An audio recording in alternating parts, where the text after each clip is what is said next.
오늘은 부활에 대한 새 태도다라는 제목으로 사도행전 강해 359번째 말씀을 드리겠습니다. 사도 바울이 혼자서 아덴에 들어가서 아덴이라고 하는 당대 최고 유명한 도시, 철학과 우리 인류의 헬라 문명의 발원지라고 할 수 있는 헬라 철학이 마련한 그 아덴에 들어가서 이 똑똑하고 잘난 사람들을 둘러보는 데 가운데 충격을 받습니다. 뭐가 많습니까? 아니, 철학적 도시요 지성의 도시인데도 불구하고 어마무지하게 우상들이 많이 있는 것입니다. 그리고 우상들마다 이름을 다 붙여놨어요. 근데 이름을 붙여놨는데 나중에 붙여놓을 게 없다 보니까는 알지 못하는 신이다 이렇게 할 정도로 우상들을 섬기는 것을 보고 그 바울이 격분을 했습니다. 격분을 해가지고 우상들을 때려 부순 것이 아니라 그들의 눈높이에 맞춰가지고 야, 당신들을 보니까 참 종교심이 대단하다 하면서 그들이 가지고 있는 철학적 지식과 시를 인용해서 그들에게 복음을 전합니다. 어떤 식으로 복음을 전했습니까? 일단은 우리 인류라고 하는 것은 어떤 원숭이나 진화되어서 이 자리에 있는 것이 아니라 한 혈통으로 아담과 하와로부터 인류가 출현하게 되었다.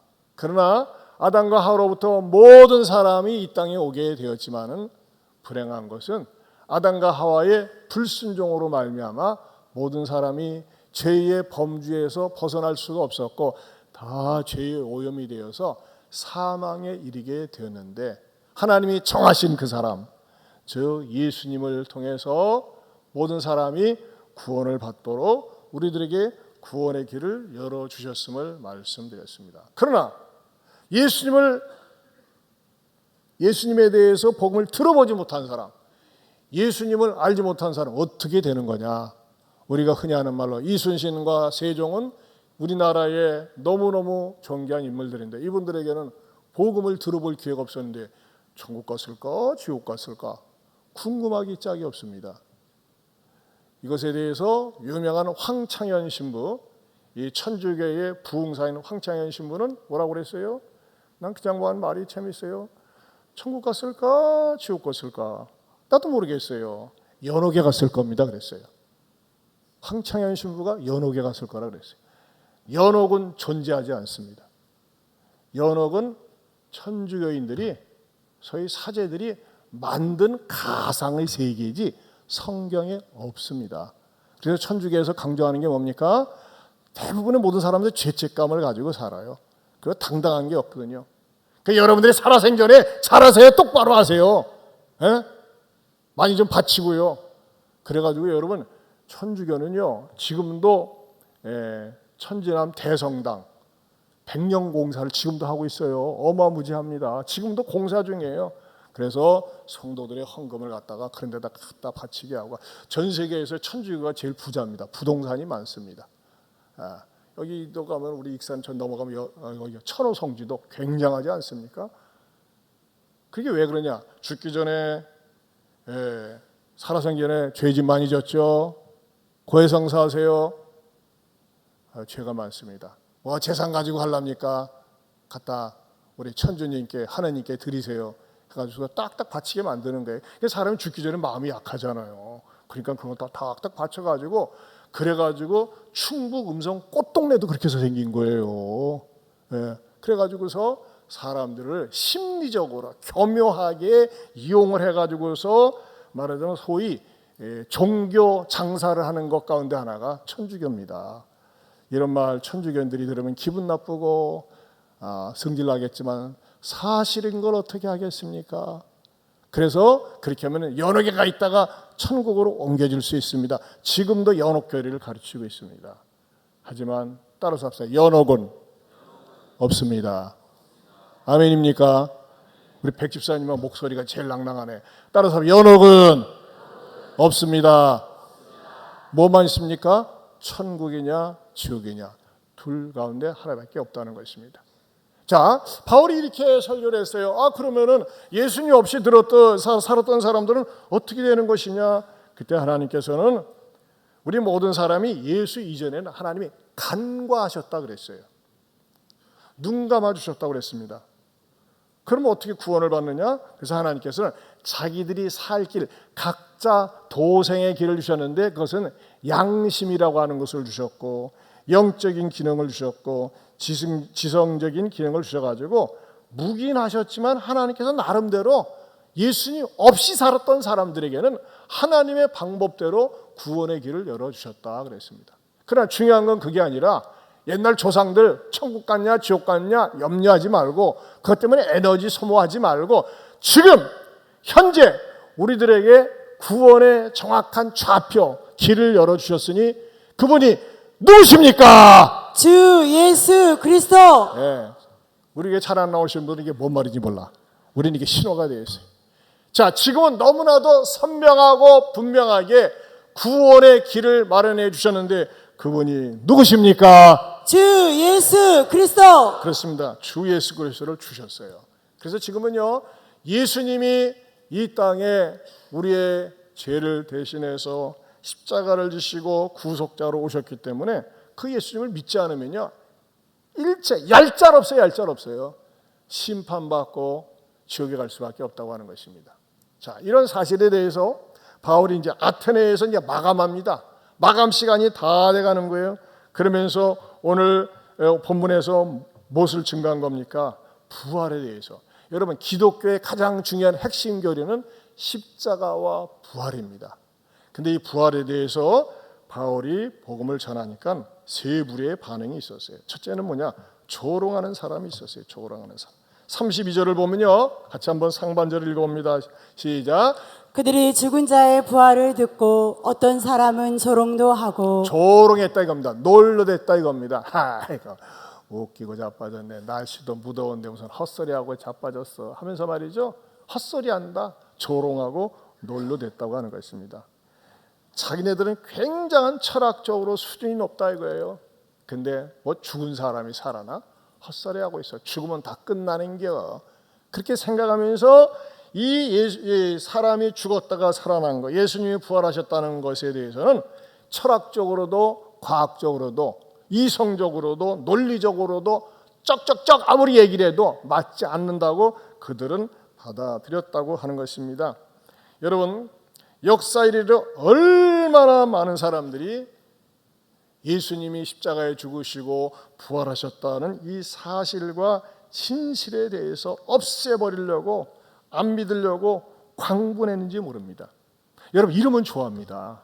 예수가 평소에 가르쳤던 그 기가 막힌 진리, 산상수훈, 원수를 사랑하라, 먼저 대접하라, 이것은 기가 막힌 황금률 아니냐, 이런 말씀들은 예수의 부활 정신으로 우리의 가슴에 담아두고 살면 된다. 이것은 무엇과 같냐? 여러분, 이런 말 많이 하지 않습니까? 나는 내 어머님께서 내 삶 속에 영향을 끼쳐가지고 어머님의 그 삶이 항상 내가 잊을 때마다, 위기 때마다 생각나게 합니다. 어머님의 그 헌신의 모습이 내 마음속에 부활해서 살아납니다. 또는 이럴 수도 있죠. 내가 존경하는 선생님이 나에게 던져준 한마디가 내 마음속에 살아나서 그것이 부활 정신으로 나를 늘 살아있게 합니다. 이것을 갖다가 예수님께도 연결해가지고 예수님이 십자가에 죽으시고 부활하셨지만 그보다 더 중요한 것은 예수님의 가르침, 예수님의 말씀이 내 마음속에 살아있는 것이 더 중요합니다. 예수님의 정신이 중요합니다. 말이 틀린 말은 하나도 없어요. 그럴듯해. 근데 이 말은 하지 않습니다. 예수님이 실제적으로 십자가에 완전히 죽으셨다가 3일 만에 완전히 살아나셨습니다. 여러분은 믿으십니까? 근데 이 예수님이 실제적으로 죽으시고 살아나신 이 사건이요, 이 진리에 대해서는 사람들이 얘기하는 것을 갖다가 부끄럽게 생각하거나 또는 자신감이 없다고 하는 것입니다. 하지만 여러분, 이거 아셔야 됩니다. 예수님은 지금도 살아 계십니다. 지금도 부활해서 살아 계십니다. 어디 계셔요? 어디? 좀 보여줘요. 지금은요, 예수님께서 하나님 보좌 우편에 앉아 계세요. 그런데 그 예수님께서 부활하셔서 승천하셨지만 지금 이 자리에 예수님의 영, 같은 영, 부활의 영으로 성령으로 우리와 함께하고 계십니다. 우리는 이것을 믿는 거예요. 그런데 이 부활신앙에 대해서 말이죠, 확신이 없는 사람들은 이렇게 생각을 합니다. 예수님이 부활하셨으면 뭐 좋은 거겠지 뭐. 부활하시라고 그래. 그땐 다 하고는 말이지, 예수님의 부활도 좋지만 나는 이 땅에 살면서 좀 잘 살고 성공하고 번성했으면 좋겠어.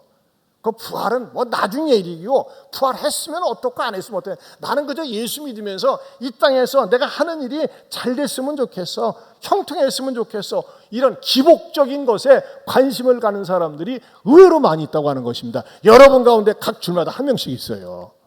네. 부활이고 뭐건 간에 나는 그저 현재 사는 게 힘들고 어려우니까 일이 좀 잘 풀리고 병도 좀 낫고 형통하고 잘 살았으면 좋겠어. 이런 생각들을 갖고 사는 사람들이 의외로 많이 있습니다. 하지만 여러분, 이것은 세속신앙이요 기복신앙입니다. 중요한 것은 그리스도인들은요, 주일날마다 올 때마다 예수님은 부활하셨습니다. 이것을 입술로 고백하고 마음으로 믿으면서 하나님께 찬양을 돌려야 되는 줄로 믿습니다. 그러면서요, 매 주일은 원래 부활주일이에요. 우리가 부활주일을 정해놓고 드리지만은 원래가 매 주일마다 하나님 앞에 드리는 날이 부활주일이기도 합니다. 하지만 여러분, 여러분의 의식과 생각 속에서 예수님이 부활하셨다고 하는 이 사실과 진실에 대해서 조롱합니까? 버림받습니다. 누구와 같이요? 그것은요, 소돔과 고모라 성이 타락하고 음란과 방탕으로 완전히 도시가 멸망의 위기에 있을 때 하나님께서 심판하기 전에 천사 두 사람을 사람으로 변복을 해가지고 보냅니다. 근데 저는 좀 이해가 안 가는 거가, 그 소돔과 고모라 성에 그 많은 남자들이 도대체 뭐 하길래 두 남자가 롯의 집으로 가는 것을 갖다가 다 지켜보았다는 거예요. 지켜보면서 뭘 느꼈습니까?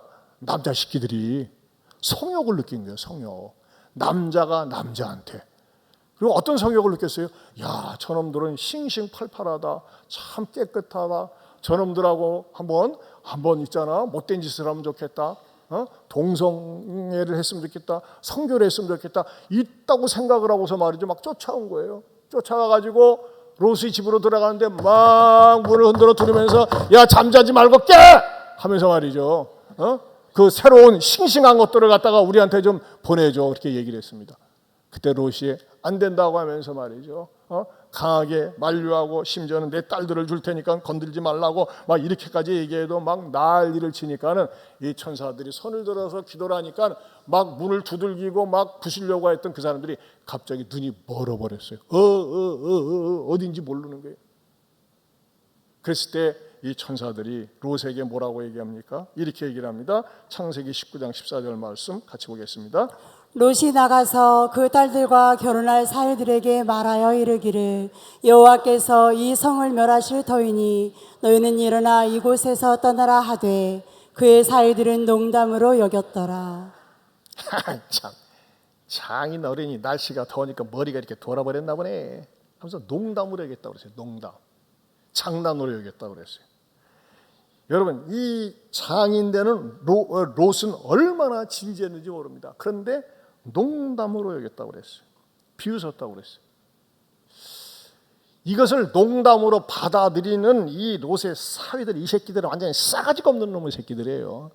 여러분, 장인이, 여러분 여기 계시지만 저도 사위가 여기 앉아 있고 사위 두들 있지만, 사위가 야, 지금 심각하다, 어디 가자 하면은 장인 지금 농담하십니까? 그럴 놈이 있겠어요? 네? 홍사희 자네 같으면 그렇게 하겠는가? 우리 여기 사위 하나 있어요. 그게 뭐냐면요, 저는 이런 생각, 롯에게도 문제가 있어요. 평소에 얼마나 가짜게 보였으면은 진실을 얘기하는데 진실이 농담으로 받아들이는 거예요. 그렇지 않겠어요? 진실을 위기를 얘기하는데도 불구하고 농담하고 계십니까? 지금 장난하십니까? 평소에 이 경건성에 문제가 있어요. 앞뒤가 안 맞는 거예요. 또 이 사위들은 뭐 때문에 농담을 하겠을까요? 지금 뭔 소리 하고 있습니까? 지금 얼마나 이 소돔과 고모라가 지금 21세기 압구정인데 여길 떠나다니요. 어떻게 여길 떠납니까? 우리는 여기가 좋습니다. 그런 마음을 가지고서 농담으로 여기다가 어떻게 됩니까? 나중에는 산채로 불에 다 죽어버립니다. 유황불이 내려가지고. 자, 그런데 그 사건하고 오늘 사도행전에서 나오는 사건 17장 32절 다시 한번 읽어봅니다. 같이 보겠습니다. 그들이 죽은 자의 부활을 듣고 어떤 사람은 조롱도 하고 어떤 사람은 이 일에 대하여 내 말을 다시 듣겠다 하니. 자, 죽은 자의 부활, 예수님의 부활에 대해서 듣고 조롱을 했다고 그랬어요. 이 사람들은요, 뭐 때문에? 철학적인 지식, 많이 알고 있는 그 지식, 또 그리고 이성적인 잣대에 의해서 부활은 무슨 부활이야, 말도 안 돼 하면서 거절했다고 하는 것입니다.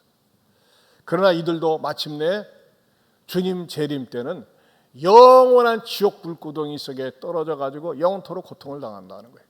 여러분, 그동안에도 여러 번 말씀드렸습니다만 사도행전 17장에 나오는 에피쿠르스 학파와 스토아 철학자들은 어떤 사상을 가지고 있었습니까? 사후 절멸설, 죽으면 끝난다, 아무것도 없다 이거예요. 여러분, 지금도 많은 사람들이 이 헬라 철학의 영향을 받아가지고 죽으면 끝난다, 죽으면 아무것도 없다, 죽으면 눈 감고 아무것도 안 보이는 것처럼 아무것도 없다, 이런 생각을 가지고 삽니다. 그래서 이 땅에서 열심히 살면 되지 뭐. 그리고 죽으면 끝나기 때문에 힘들고 어려우면 그냥 자살하려고 하는 거예요. 하지만 이거 아십니까? 예수님께서 다시 재림하실 때는요, 예수님을 믿는 사람이나 믿지 않는 사람이나 다 부활을 해요. 다. 그냥 죽으면 끝난다, 막 믿을 필요 없어요. 모두를 이렇게 무더운데 차 타고 여기까지 옵니까? 죽으면 끝나는데. 그런데 죽으면 끝나는 게 아니라니까요. 죽음 후에는, 내가 죽은 다음에 그 순간적으로는 끝나는 것 같지만은 예수님께서 다시 재림하실 때 두 종류의 부활합니다. 예수님을 믿는 사람도 부활하고 예수님을 믿지 않는 사람도 부활해요. 어디에 나와 있어요? 요한복음 5장 28절에서 29절 같이 읽어보겠습니다. 이를 기이 여기지 말라. 무덤 이미 죽은 자 속에 있는 자가 다 그의 음성을 들을 때가 오나니 선한 일 주님의 부활을 믿는 자를 행한 자는 생명의 부활로, 악한 일 믿지 않고 조롱하는 자를 행한 자는 심판의 부활로 나오리라. 자, 여기 상반절 말씀에 보면요, 상반절 띄워보세요. 이를 기시히 여기지 말라. 무덤 속에 있는 자, 이미 죽은 자입니다. 이제 죽은 자가 말귀를 알아들어요. 이미 죽어서 아무 형체도 없는데, 무덤 속에 있는 자가 뭐예요? 누구예요? 그의 음성. 왜 그의 음성을 들을 수 있습니까? 창조주 되신 우리 주님이 흙으로 사람을 만들었기 때문에, 죽었기 때문에 뭐가 있어요? 흙이 되었어요. 흙이 되었지 뭐예요? 유전자는 남아있는 거예요. 그러면 바닷속에 죽은 사람은요? 비행기 타고 가다 폭파되어 죽은 사람이요? 어떤 식으로 죽었든지 간에 모든 죽은 자들에게는요, 유전자가 있습니다. DNA가 있습니다. 두 종류의 DNA입니다. 하나는 생명의 DNA, 하나는 사망의 DNA입니다. 그래서 선한 일을 행한 자, 여기서 선한 일이라고 하는 것은 주님의 부활을 믿는 자는 생명의 부활로, 악한 일 믿지 않고 조롱하는 자는 심판의 부활로 나온다는 것입니다. 여러분, 늘 말씀드리지만 이 사실은, 이 진리는 여러분 잊지 않았으면 좋겠어요. 예수님 없이 살다가 죽잖아요. 영원한 지옥 불고동이 속에 던져지기 위해서 부활한다는 거예요. 그런 인간은 차라리 태어나지 않는 게 좋아요. 태어나지 않는 게. 모두로 태어나서 열심히 살았는데 지옥 불고동이 속에 영원히 던져집니까? 그러나 예수님의 생명을 가진 사람은 뭐예요? 영원토록 주님과 더불어 살기 위해서 영생을 소유한 사람이 부활하는데, 여러분, 예수님 없이 태어났다, 예수님 없이 살다가 죽은 사람은요, 지옥 불구덩이 심판대 앞에 벌벌벌벌 떠는 그 하나님의 심판대 앞에서 두려움과 공포 속에서 대기하고 있다가 지옥에 떨어지는 것이고, 히틀러, 김일성, 스탈린 이런 족속들과 같이 서가지고요, 지옥불에 떨어지는 것이고, 우리도 심판이 있어요. 근데 우리는요, 지옥이냐 천국이냐 그게 아니에요. 우리는 이미 천국을 따놓았어요. 누구 때문에 천국을 떠안았습니까? 주 예수 그리스도. 왜 이렇게 갑자기 입이 얼어붙습니까? 누구 때문에 우리는 천국을 또 따놓았습니까? 주 예수 그리스도.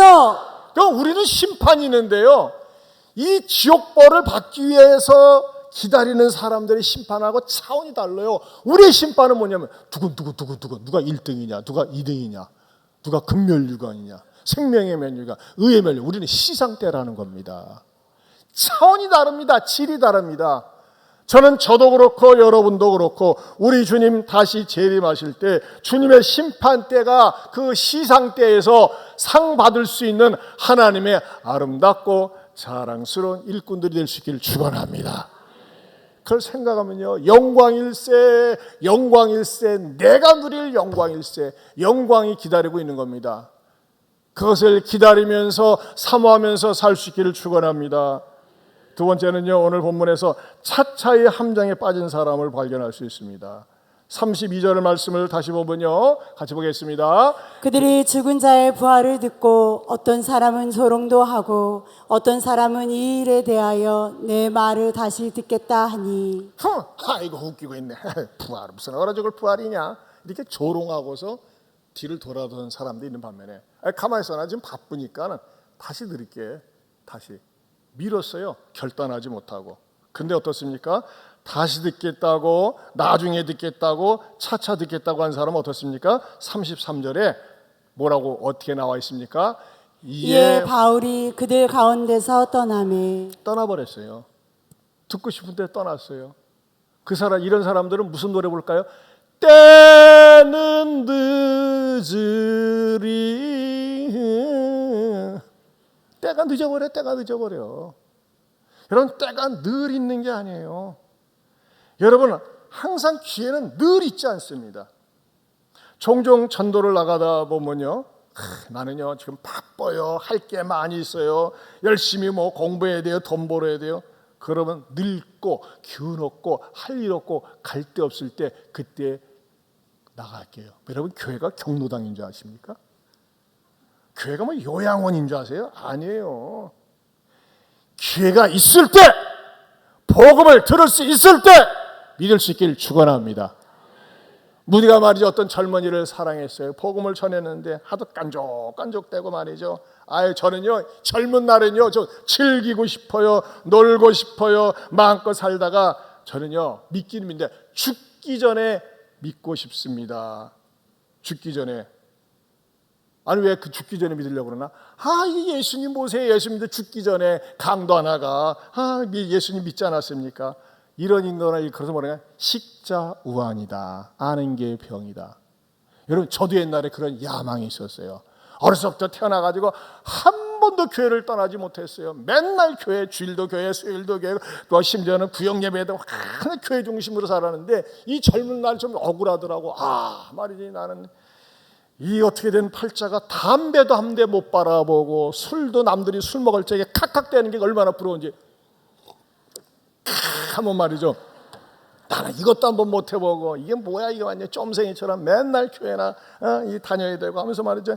이 억울함이 있었어요. 그래서 어떻게든지 내가 교회를 토끼고 싶었다고, 나도 한번 도망가야 되겠다. 근데 도망가고 싶은데 우리 아버지 어머니가 장로 권사하다 보니까는 그 조직의 힘에 의해서 제가 도망가면 맞아 죽을 것 같고, 그래가지고 그냥 억지로 다녔어요. 저 언젠가 도망가고 싶었어요. 근데 하나님께서, 그러나 그 도망가고 싶은 마음속에 항상 뭐가 있었느냐?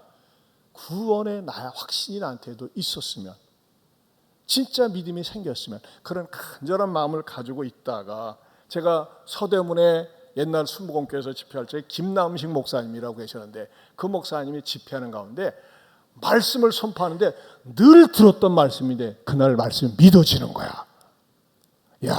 그러면서 제가 결심을 하고 그 이후로 생각이 180도 바뀐 게, 술 한 잔 먹어봤으면 그 유혹에 넘어가지 않고 담배 한 대 빨아보지 않은 게, 물론 그것이 구원받는 건 아니지만 내가 하나님 앞에서 어려서부터 믿음으로 신앙생활하고 믿음으로 자라날 수 있다는 게 얼마나 축복인지 그때 깨달았어요.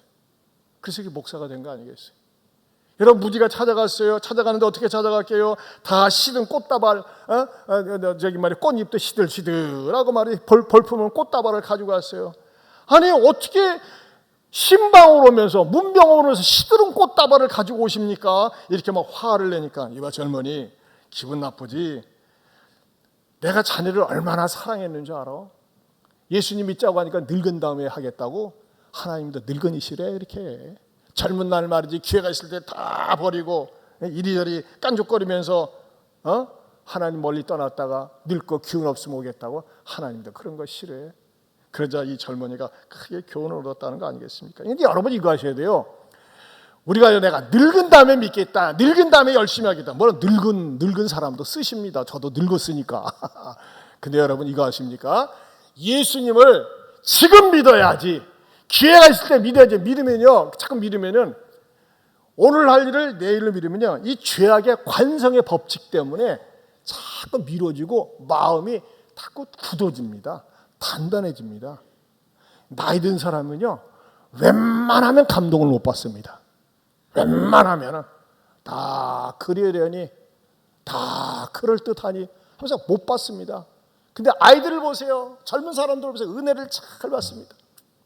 제가 금요일에도 우리 힐링 캠프 집회를 했는데 새 십자가에 대해서 설교를 했어요. 그런데 말이죠, 어떤 어린아이가 그때 결신을 했다고 막 제 아내한테 와가지고 목사님 우리 아들이 결신했어요. 물론 제대로 정확하게 알고 한 것인지 분위기 때문에 한 것인지는 모르겠지만 일단은 결신했다는 그 자체는 굉장히 중요한 겁니다. 어려서. 여러분들이 항상 은혜 받는 것을 내가 차차 은혜 받아야지, 나중에 은혜 받아야지, 차차차 하다가 아차차 됩니다. 따라서 합시다. 차차 하다가 아차 된다. 여러분 기독교 신앙은요 항상 right now, 지금 신앙이에요. 지금 은혜를 받아야 돼요. 옛날에 은혜 많이 받은 거 지금 얘기해봤죠. 옛날에 밥 많이 먹은 거 자랑하는 것과 똑같아요. 옛날에 뷔페도 먹어보고 이것도 먹고 저거 먹고 아무 소용이 없어요. 지금 먹어야 돼요. 지금. 그래서 성경 고린도후서 6장 2절에 이렇게 말씀하고 있습니다. 같이 읽어보겠습니다. 이르시되 내가 은혜 베풀 때 너에게 듣고 구원의 날에 너를 도왔다 하였으니 보라 지금은 은혜 받을 만한 때요 보라 지금은 구원의 날이도다. 지금 현재 은혜를 받고 지금 은혜를 누려야 되는 줄로 믿습니다. 옛날 화려한 거 얘기해봤자 아무 소용없어요. 항상 하나님은요 현재 하나님 앞에서 늘 현재 은혜를 사모하고 오늘 받을 은혜를 내일로 미루지 마시기를 축원합니다. 말씀이 선포될 때마다 마음의 문을 열어놓고 아멘으로 받아들일 때 그 신앙이 내 신앙이 되는 줄로 믿습니다. 세 번째로는요, 가까이 할수록 믿고 싶은 사람이 되어야 된다는 겁니다. 가까이 할수록 믿고 싶은 사람. 34절을 읽어보겠습니다. 34절 같이 봅니다. 몇 사람이 그를 가까이하여 믿으니 그 중에는 아레오바고 관리 디오누스와 다말이라 하는 여자와 또 다른 사람들도 있었더라. 종종 많은 목사님들이 바울이 너무나 철학적으로 형이상학적으로 접근했기 때문에 아데네에서의 전도가 실패했다 그렇게 얘기하는 분들이 있어요. 저는 그렇게 보지 않습니다. 바울이요 그 17장에서 아데네에 가서 전도하면서 아레오바고 관리 디오누시오 다말이라는 여자 또 몇 사람들이 가까이에서 믿게 됐어요. 이건 큰 결실입니다. 근데 중요한 건 뭐예요? 앞구절에 몇 사람이 그를 가까이하여 믿었다 그랬어요. 굉장히 중요합니다. 거기다 밑줄 쫙 치세요. 올 수능 시험에 나올 수도 있습니다. 그를 가까이하여 믿으니. 저는 이 말씀을 묵상하면서 네 종류의 사람이 있는 것을 깨달았습니다. 첫째는요, 가까이 갈수록 멀어지고 싶은 사람이 있어요. 사람은요, 멀리 있을 때는 그럴듯하게 보이고 매력적으로 보이는데 가까이 가면 갈수록 염증이 나는 사람이 있어요. 겉으로 볼 때는, 멀리서 볼 때는 괜찮은 줄 알았는데 가까이 보니까 뭐예요? 속빈 강정이고 가까이 보니까 교양이 없고 가까이 보니까 매너가 없고 가까이 보니까 너무나 사람이 썩었어요. 여러분, 이거는요 우리가 인간관계에서도 필요한 메시지입니다. 여러분들이 가까이 가서 보면 볼수록 말이죠, 더 매력적으로 느껴지고 존경받아야지 가까이 다가가면 다가갈수록 멀리하고 싶고 만나고 싶지 않은 이런 불행한 사람이 되지 말기를 축원합니다. 두 번째는요, 가까이 가지만 헤어질 수 없는 사람이 있어요. 가만히 묵상하다 보니까요, 가까이는 가집니다. 근데 헤어질 수 없는 사람, 헤어지고 싶은데 누굽니까? 부모하고 헤어질 수가 없어요. 여러분, 의외로 못된 부모가 많습니다. 악한 부모가 많아요. 근데 부모하고 헤어질 수가 없어요. 또 형제도 말이죠. 형제끼리 싸우고 형제끼리 정말 안 맞는 경우가 있어요. 근데 이건 헤어질 수가 없어요. 징그럽습니다. 그런데 어떻게 하겠어요? 혈육이라는 틀 안에서 갇혀 살기 때문에 그렇습니다. 세 번째는 가깝게 하기에는 너무나 먼 사람이 있어요. 우리 그런 말 있잖아요. 가깝게 하기에는 너무나 먼 당신. 어떤 사람입니까? 권위주의 의식에 사로잡힌 사람, 겉멋만 있는 사람, 교만한 사람, 이런 사람은요, 가깝게 하기에는 너무나 먼 당신이 됩니다. 그래요, 여러분, 오늘 여러분들에게 집중적으로 드리고 싶은 메시지는 뭐냐? 네 번째로, 가까이 갈수록 믿고 싶은 사람입니다. 가까이 갈수록 믿고 싶은. 누가 그랬어요? 바울이 그랬잖아요. 몇 사람이 그를 가까이 하여 믿으니 그랬어요. 따라서 합시다. 몇 사람이 그를 가까이 하여 믿으니. 누가 그랬어요? 바울이 그랬어요. 바울은 형색은 볼품이 없어요. 키도 조그맣고, 외모로 보면요, 학자들이 얘기하면 여러 가지 형편이 없어요. 그래요, 여러분, 저는 바울을 묵상할 때 걸을 때 제대로 걷기나 했겠어요. 맨날 두들겨 맞고 몸뚱아리 밴드 붙이고 상처투성이고 내세울 게 없었어요. 그러나 가까이 하면서 뭘 발견합니까? 이 사람에게 생명이 있구나. 이 사람에게 소망이 있구나. 이 사람이 전하는 메시지를 들면 내 영혼이 살겠구나. 무엇을 발견하는 겁니까? 이 바울의 가슴 속에는 불타는 열정과 그의 살아있는 믿음과 진실을 발견하면서, 야, 이 사람이 믿는 예수 나도 믿어야 되겠구나, 이런 마음을 갖게 있다고 하는 것입니다. 사랑하는 성도들, 여러분 가운데 그런 분들이 있어요. 인간관계가 굉장히 좋아, 인간성이 좋아. 근데 여러분들이 수없이 많은 사람을 만나면서도 나도 당신이 믿는 예수 믿고 싶소, 그렇게 말을 들어본 적이 있습니까? 그래서 여러분 때문에 예수를 믿게 된 사람이 있습니까? 진짜 복받은 사람입니다. 그러나 어떤 사람은요, 오랜 세월 동안 많은 사람과 어울리면서도 내 속에 있는 예수님을 제대로 소개한 적도 없고 말한 적도 없는 사람이 있어요. 하나님 앞에 칭찬받지 못합니다. 내가 사는 형편이 초라하고 사업에 망하고 병들기도 하고 내세울 것 없지만 나의 삶을 지켜보는 옆에 사람이 진짜 진실되구나, 진짜 충성스럽구나, 저 사람은 진짜구나 라고 느낄 때 감동을 받게 되는 것입니다. 우리가 몇 주 전에 안수집사 권사 임직식을 했습니다. 7월 25일 날. 근데 제가 우리에게 임직받는 모든 분들에게 간증문을 써내라고 그랬어요.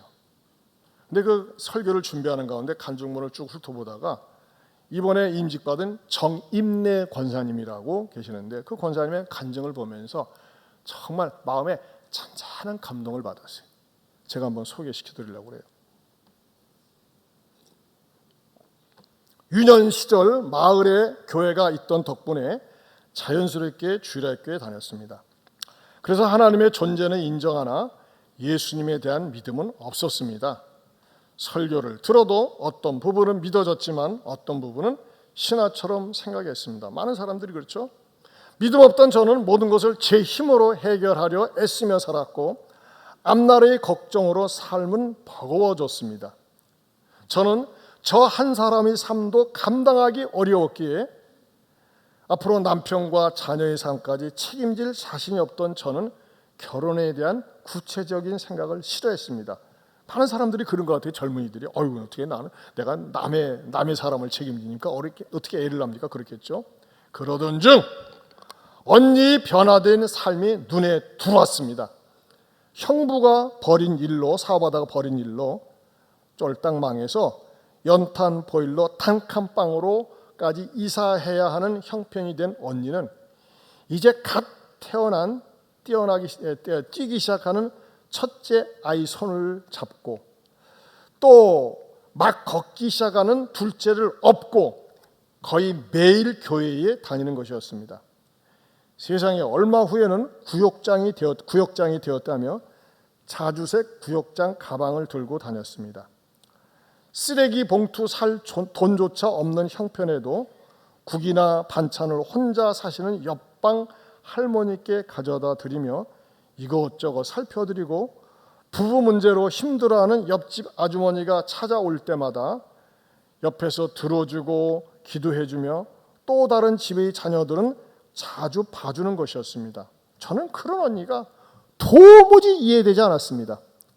아니, 어려운 형편에 돈 되는 일도 아닌 구역 식구 챙기게 그렇게 열심인 모습은 제 눈에 미련하기 짝이었고 오지랖만 넓게 보이는 것 같아 답답하고 걱정스러웠습니다. 그러나 신기하게도 언니는 변함없이 어려운 환경에서 늘 웃고 밝고 편안하였으며 마치 세상에서 제일 신비스러운 비밀을 전하듯 은혜 받은 말씀을 제게 전하며 기뻐했고 세상 것은 썩어 없어지며 오직 하나님 일만 남는다고 말하는 것이었습니다. 그리고 믿지 못하는 저에게, 믿음 없는 저에게 믿는 믿음을 달라고 기도하라고 권면해 주셨습니다. 저는 언니의 근심 걱정 없는 듯한 삶이 너무 부러워 하나님 저에게도 언니 같은 믿음 좀 주세요라고 기도하기 시작했습니다. 주구장창 이렇게 기도했습니다. 저도 믿고 싶습니다. 언니 같은 믿음을 주세요라고 기도하기 시작했습니다. 말씀이 궁금하니 말씀 듣는 자리를 사모하게 되었고 그리하여 2003년 7월 2003년이니까 23년 전이에요. 예안교회 예배에 참석하게 되었습니다. 때마침 그날은 새생명 축제 주일이었으며 복음에 관한 말씀이 선포되었는데 그 말씀을 들으며 의심이 아니라 아멘이 되며 예수님에 대한 생각이 깨끗이 정리되어 마음에 시원함과 후련함이 넘쳤습니다. 그렇게 저는 믿음이 있음을 알게 되었습니다.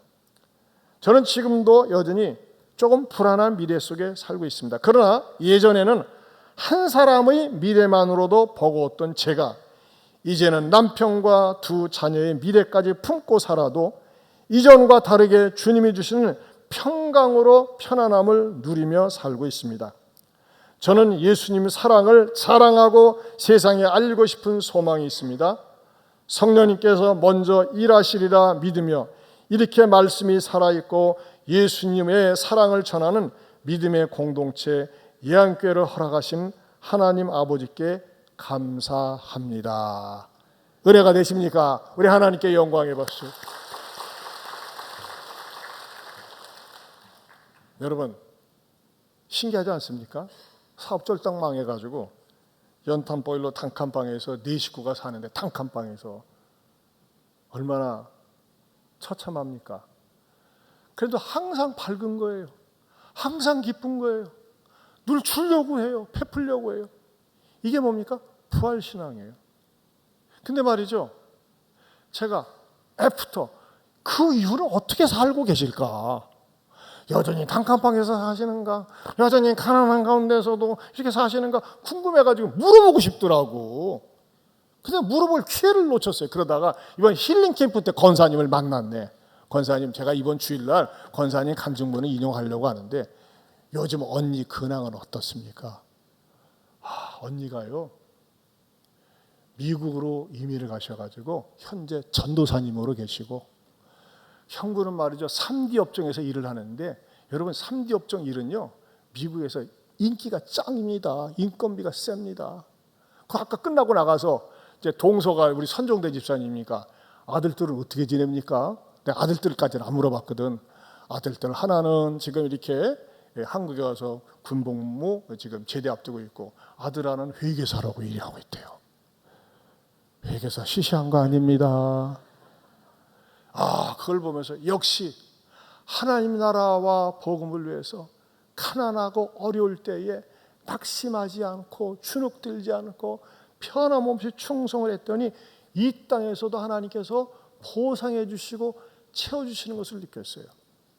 사랑하는 성도 여러분, 저는요 무슨 일이 있어도 어떤 일이 있어도 예수님의 십자가와 부활을 꼭 붙잡고 살 수 있기를 축원합니다. 부활은 사상이 아니에요.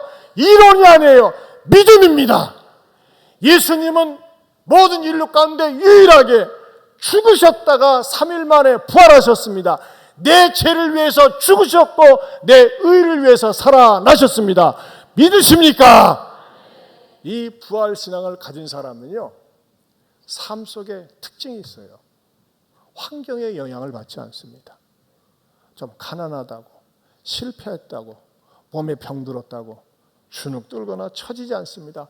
환경이 나를 힘들게 할 수 있지만 내 안에 계신 부활하신 예수님 때문에 어떤 상황 속에서도 더욱더 담대하게 힘있게, 오히려 말이죠, 세상적으로 가진 사람을 초라하게 만드는 거예요. 뭐가? 내가 가지고 있는 부활신앙 때문에 이 믿음의 소유자들이 될 수 있기를 주님의 이름으로 축원합니다. 축원합니다. 우리 다 같이 일어서서 주 예수 나의 산소망 같이 부르겠습니다.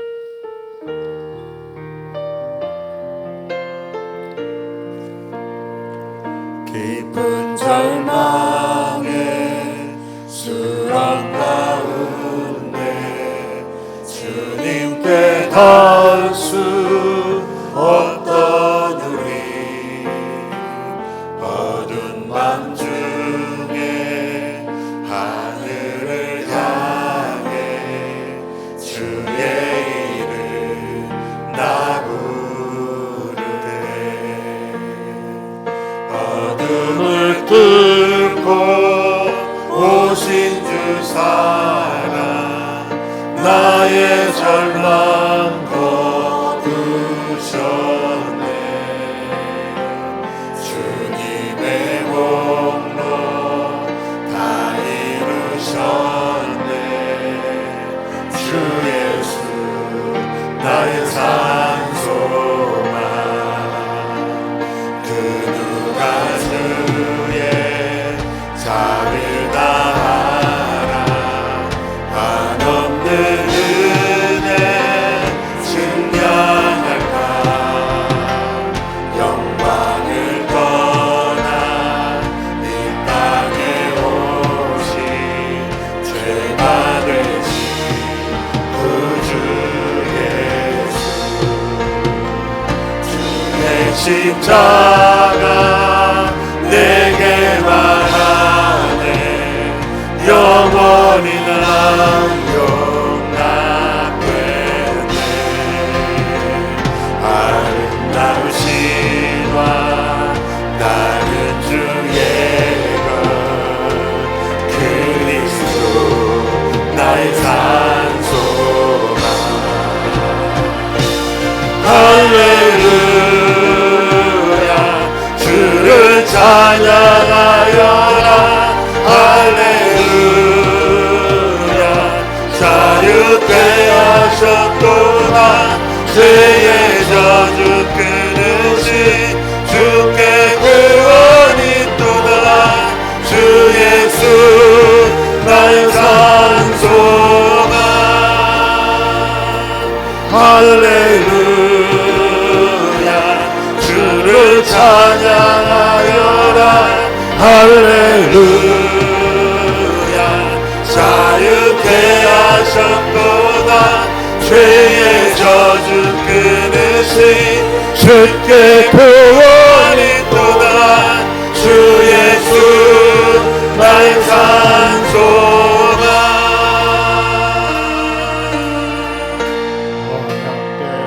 언약된 아침 장사된 몸에 부활의 호흡 시작된대.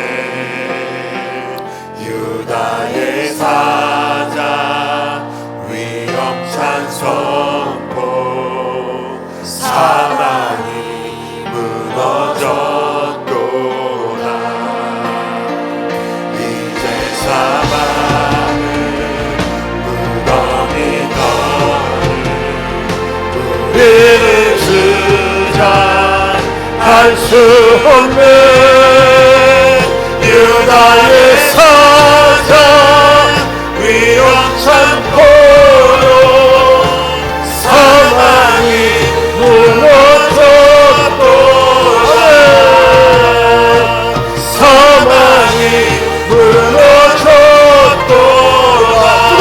믿으십니까?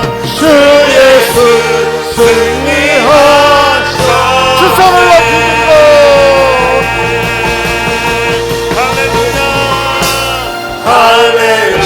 할렐루야 주를 찬양하여라.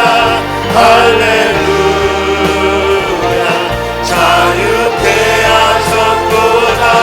죄의 젖은 그릇이 주께 구원이 있도다. 주 예수 나의 삶. 할렐루야 주를 찬양하여라. 할렐루야 주를 찬양하여라. 할렐루야 자유케 하셨도다. 죄의 젖은 그릇이 주께 구원이 있도다. 주 예수 나의 산소. 다시 한번 할렐루야. 할렐루야 주를 찬양하여라. 할렐루야 자유케 하셨도다. 죄의 젖은 그릇이 주께 구원이 있도다. 주 예수 나의 산소만.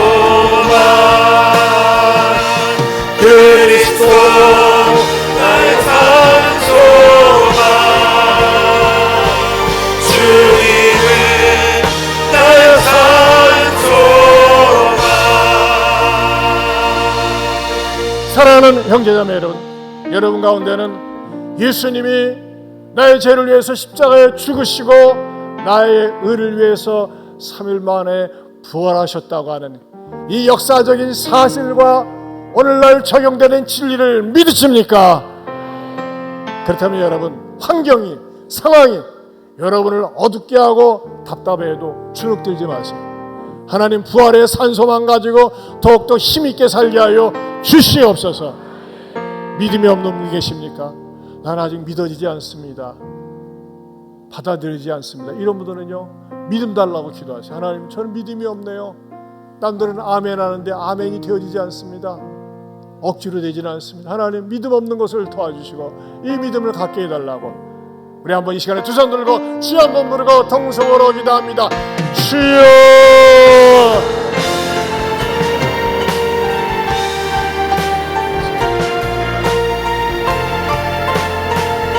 믿음이 생길 수 있도록 감사합니다.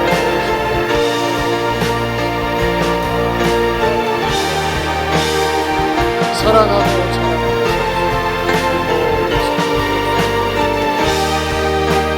절대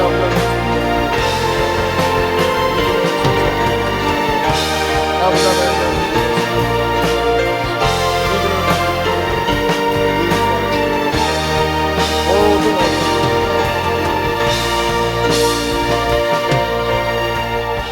하나님 아버지 감사합니다. 주님, 저희들은 어떤 일이 있어도 무슨 일이 있어도 주님이 말씀하시는 것에 대해서 농담으로 여기거나 조롱하는 망령된 죄를 짓지 않게 하여 주시옵소서. 이전에 그런 죄를 저질렀다면 회개하게 하시고 지금도 살아계셔서 역사하시는 성령으로 역사하시는 그 주님을 사랑하고 자랑하며 사는 부활신앙인들이 되게 하여 주시옵소서. 하지만 저는 이 자리에 서 있는 분들 가운데 아직 그런 믿음이 들어가지 않는 분도 있습니다. 믿음이 생기지 않는 분도 있습니다. 주님, 예면하지 마시고 버리지 마시고 믿음을 주시옵소서.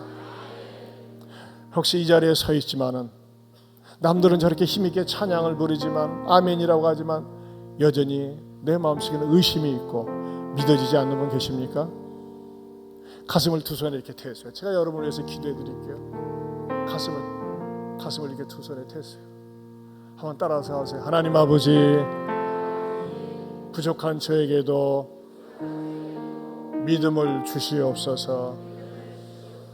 예수님이 나의 죄를 위해 십자가에 죽으시고 나를 의롭다 하기 위해서 부활하셨음을 믿을 수 있도록 믿음을 주시옵소서. 하나님 아버지, 이렇게 고백한 분들, 따라서 한 분들이 따라서 했지만 내 신앙이 되어서 부활 신앙의 행복을 맛보며 살게 하여 주시옵소서. 이제는 우리 주 예수 그리스도의 은혜와 하나님 아버지의 변함이 없는 사랑과 성령님의 감화감동 교통하심의 은혜가 부활에 대한 산 소망을 가지고 힘있게 살겠노라고 다짐하는 모든 성도들 위해 영원토록 함께 있을지어다. 아멘.